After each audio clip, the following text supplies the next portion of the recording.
आइए नजर डालते हैं इस वक्त की हेडलाइंस पर सरकार ने केंद्रीय कर्मचारियों के महंगाई भत्ते यानी डीए और महंगाई राहत डीआर में 2% की बढ़ोतरी को मंजूरी दे दी है। सरकार ने डीए 58% से बढ़ाकर 60% किया है। ये बढ़ोतरी 1 जनवरी 2026 से लागू होगी। इस फैसले से सरकार का सालाना 6,751 करोड़ रुपए का खर्च पड़ेगा। इससे पहले अक्टूबर में महंगाई भत्ते को 55% से बढ़ाकर 58% किया था। पिछला रिवीजन 1 जुलाई 2025 से प्रभावी माना गया था, जिसका भुगतान एरियर के साथ किया गया था। ईरान ने फिर से होर्मुज़ स्ट्रेट बंद कर दिया। इसे शुक्रवार को खोला गया था, लेकिन अब इस समुद्री रास्ते पर पाबंदियां लगा दी गई है। ईरान ने कहा है कि अमेरिका से बातचीत के बाद उसने भरोसे में आकर कुछ तेल और माल ले जाने वाले जहाजों को गुजरने दिया था, लेकिन अमेरिका ने अपने वादे नहीं निभाए और नाकेबंदी के बहाने जहाजों के साथ सख्ती की। प्रधानमंत्री नरेंद्र मोदी आज रात 8:30 बजे देश को संबोधित करेंगे। वे किस मुद्दे पर बोलेंगे यह भी नहीं बताया गया है। माना जा रहा है कि मोदी महिला आरक्षण के लागू होने के मुद्दे और संसद में पिछले 2 दिनों के दौरान हुई घटनाओं पर बात कर सकते हैं। लोकसभा में शुक्रवार को महिला आरक्षण से जुड़ा संविधान 131वां संशोधन बिल पास नहीं हो सका था। इस बिल में लोकसभा सीटों को 543 से बढ़ाकर 816 करने और महिलाओं को 33% आरक्षण देने का प्रस्ताव था।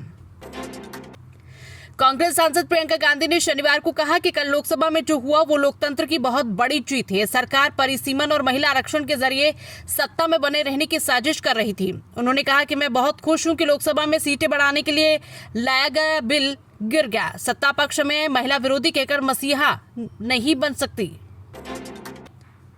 यूपी का बांदा एशिया में सबसे गर्म पारा 45.4 सेल्सियस पहुंचा। ओडिशा छत्तीसगढ़ में कई स्कूल बंद। मध्य प्रदेश छत्तीसगढ़ समेत 10 राज्यों में 4 दिन का लू अलर्ट। देश के लगभग सभी राज्यों में भीषण गर्मी पड़ रही है। उत्तर प्रदेश के बांदा में शुक्रवार को तापमान 45.4 डिग्री सेल्सियस दर्ज हुआ, जो इस सीजन में अब तक एशिया में सबसे ज्यादा तापमान है। दिलचस्प बात यह है कि एक हफ्ते पहले यानी 9 से 10 अप्रैल को देश के मैदानी इलाके में सबसे कम 12 डिग्री सेल्सियस तापमान भी बांदा में ही दर्ज हुआ था। इस हफ्ते सोना चांदी के दाम में बढ़त रही। सोना 1,328 रुपए बढ़कर 1,52,000 रुपए प्रति 10 ग्राम पर पहुंच गया है। इससे पहले ये बीते हफ्ते यानी 10 अप्रैल शुक्रवार को 1,50,000 रुपए पर था। वही चांदी 2,40,000 रुपए किलो से बढ़कर 2,50,000 रुपए पर पहुंच गई, यानी इसकी कीमत 10,006 रुपए बढ़ी है। ब्यावर में एक होटल के बाहर चारपाई पर सो रहे 3 युवकों पर मुंह बांधकर आए 10 से ज्यादा हमलावरों ने लाठियों से हमला कर दिया। उन्होंने युवकों को बेरहमी से पीटा और 50,000 रुपए कैश के साथ सोने की चेन भी लूट के फरार हो गए। यूपी में सीजन का सबसे गर्म दिन पारा 45.4 डिग्री सेल्सियस। स्कूलों की टाइमिंग बदली, चलती बाइक में आग लगी, हाथी को बार बार नहलाया जा रहा है। यूपी में भीषण गर्मी पड़ रही है। पारा 45 डिग्री सेल्सियस के पार पहुंच गया है। शनिवार सुबह ज्यादातर जिलों में तेज धूप है, गर्म हवाएं चल रही है।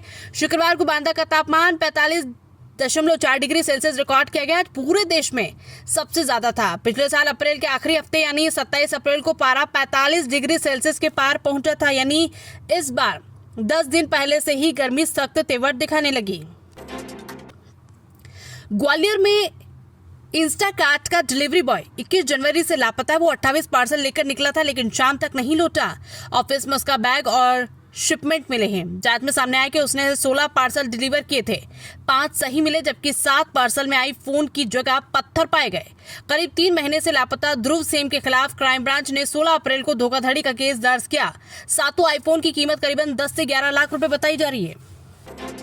पूर्व जनपद उपाध्यक्ष का युवती संग अश्लील वीडियो लीक। रीवा में आपत्तिजनक हालत में दिखे हनी ट्रैप की आशंका। भाजपा कांग्रेस एक दूसरे का नेता बता रही है। रीवा के एक नेता के 2 अश्लील वीडियो सामने आए।